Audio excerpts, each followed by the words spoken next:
Good morning, everyone. Namaste. Happy Sunday.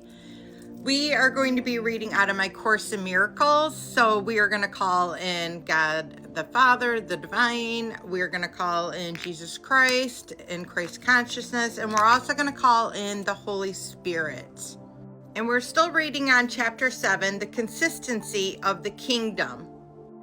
And we're on part 3, the laws of the mind.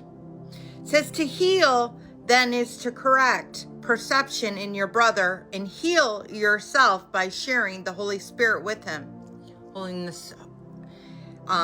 Sharing the Holy Spirit with your brothers and your sisters on this planet.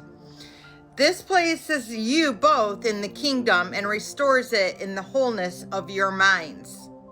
The parallels creation because it unifies by increasing and integrates by extending what you project, you believe.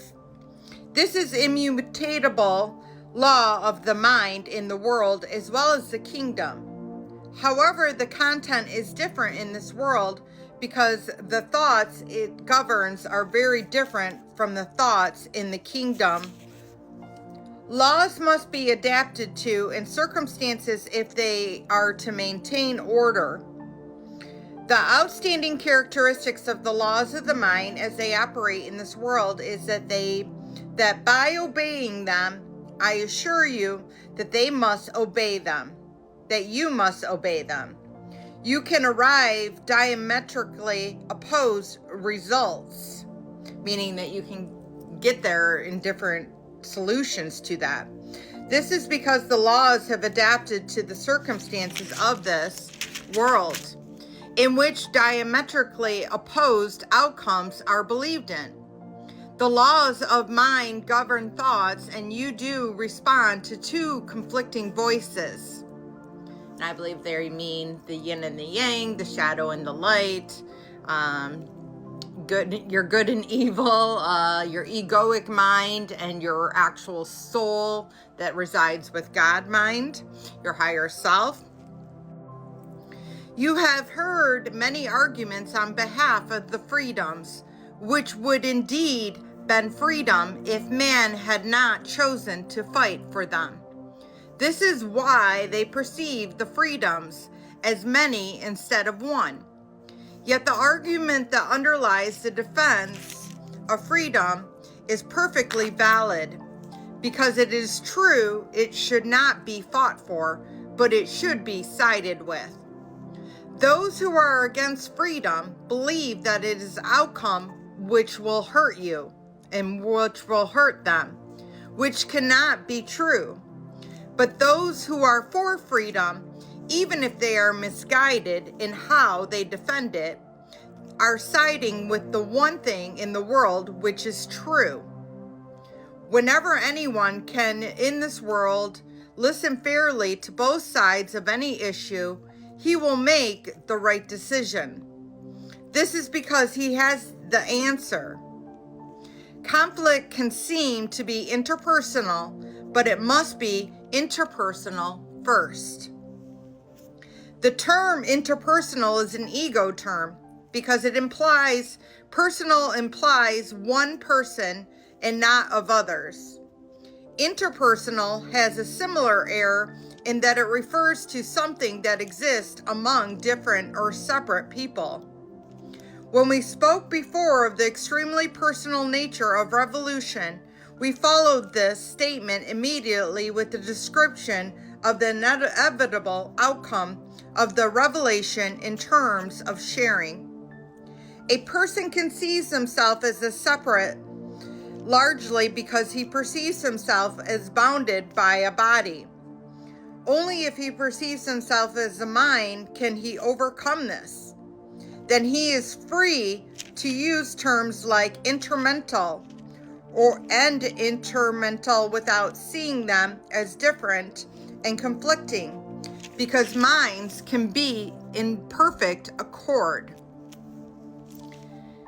I'm going to leave it at that. Well, let me just read one more paragraph. Sorry.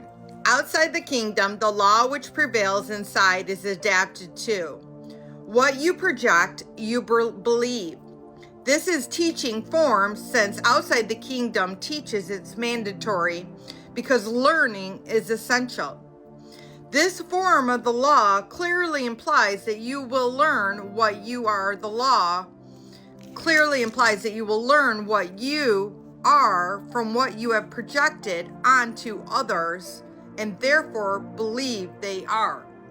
So what you're projecting onto other people is your beliefs. In the kingdom, there is no teaching or learning because there is no belief. There is only certainty. God and his sons are the surety of being, knowing that you project you are. That form of the law is not adapted at all, being the law of the creation. God himself created the law by creating by it, and his sons who create like him follow it gladly, knowing that the increase of the kingdom depends on it, just as their own creation did. So I will leave it at that, but it's absolutely beautiful. And law of cause and effect, which is one of the laws of the universe, which I really, besides looking at the Bible, I would look at the laws of the universe on how to govern yourself, because the law of cause and effect is whatever you put out, you're going to receive back.